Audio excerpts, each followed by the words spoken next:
Just want to do a quick demonstration of the benefits of using a sound baffle behind your mic when you're recording. I chose this room because it has a lot of hard surfaces, and any sound that goes past my microphone bounces off the walls, bounces off the windows, and makes its way back into the mic, which gives it that room feel, that kind of open feel. If you're in a large open space, this is even more pronounced, but if you have a kitchen or living room, that's also a good space to experience that hollow room effect. So I've built a couple of these panels that fold. They fold flat. You can put them behind your door when you're not using them. Now that I've positioned the microphone inside of this little booth, it only hears my voice. Now, mind you, it's not going to be silent like a sound booth would be, and it's not going to absorb all of the sound in this room. It's not going to block out the hum from the refrigerator or the road noise, etc. But you will get a much warmer, softer, studio-like tone with the microphone placed inside of a sound box like this, because the sound diffuses off of these panels and does not carry on past it to then reverberate and echo off of the surrounding walls. The closer you get into the booth, if you really snuggle up into the booth with the microphone, obviously I'll be a bit louder, but you'll also hear that dispersion is even more diminished. So these panels do have a very good use. They are not sound blocking panels. You can't put these in a room and suddenly you have a soundproof room. But they're very good for audio treatment on hard reflective surfaces because they do break up the sound, they disperse the sound, and they keep it from reverberating around the room. In an application like this, where it's a nice lightweight foldable sound booth, this works very well for desktop applications. I place one of these behind my microphone when I'm recording at my desk because my monitor's right there. And so any sound that goes past my microphone would bounce off my monitor and then around the room, making it back into my very sensitive condenser mic. So this definitely helps. I find a lot of utility in these.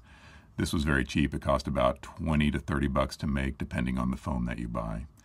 I used foam board black panels with some duct tape, and that's it. These panels are self-adhesive. However, sometimes that self-adhesive is a little hit or miss. So I lightly coat the back of each one with 3M Super 77, just kind of belt and suspenders. The first one of these that I made has lasted just fine.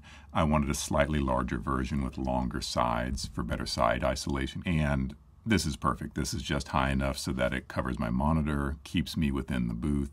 The sides extend far enough out that it blocks external, reverberation and noise from getting in. And even though they're not soundproof panels, I think in the quiet parts, even things like the fridge noise is reduced back from when I did not have the panels on.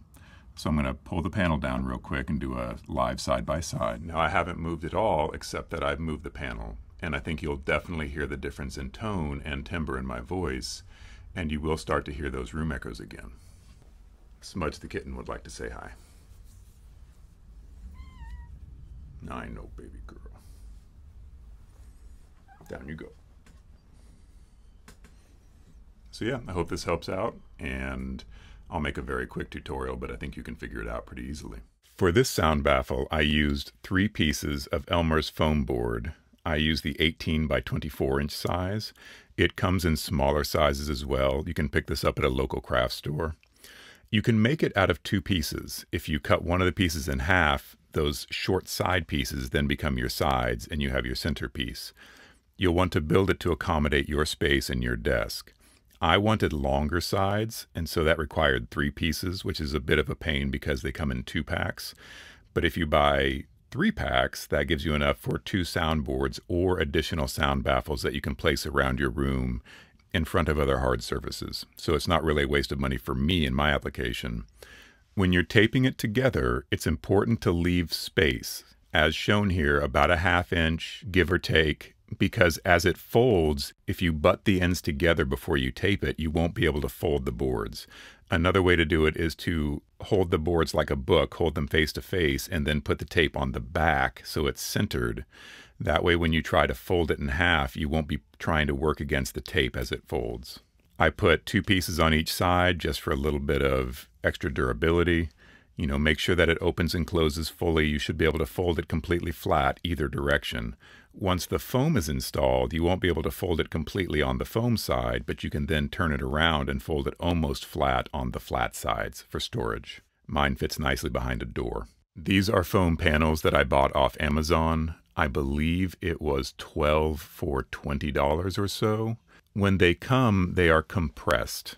And if they've been sitting like that for a very long time, it can be difficult to uncompress them and get them back into their original shape. The website recommends spraying them with water and then using a hair dryer. That is moderately effective. I have a steam gun used for steaming garments. That works better, but it takes a long time. And it takes almost a full tank of steam from my small steam gun for each panel. And that was taking forever. What I did with the panels that did not decompress on their own, often if you leave them out overnight for a few days, they will expand to their normal shape. But several of the panels remained completely flat. I misted them with water, and then I put them in an oven at 180 degrees for 10 minutes at a time, and then I would check them. If they were completely dry, I would mist them again. And during this process, you'll see some areas will start to expand and other areas will stay flat. When they are shipped, they're very tightly compacted, and sometimes it takes a bit of coaxing to get them back into their shape. I was able to restore all the panels. I could put 4 in my oven at a time. It probably took an hour or so of, every 10 minutes checking on my foam panels, but eventually they all pop back up.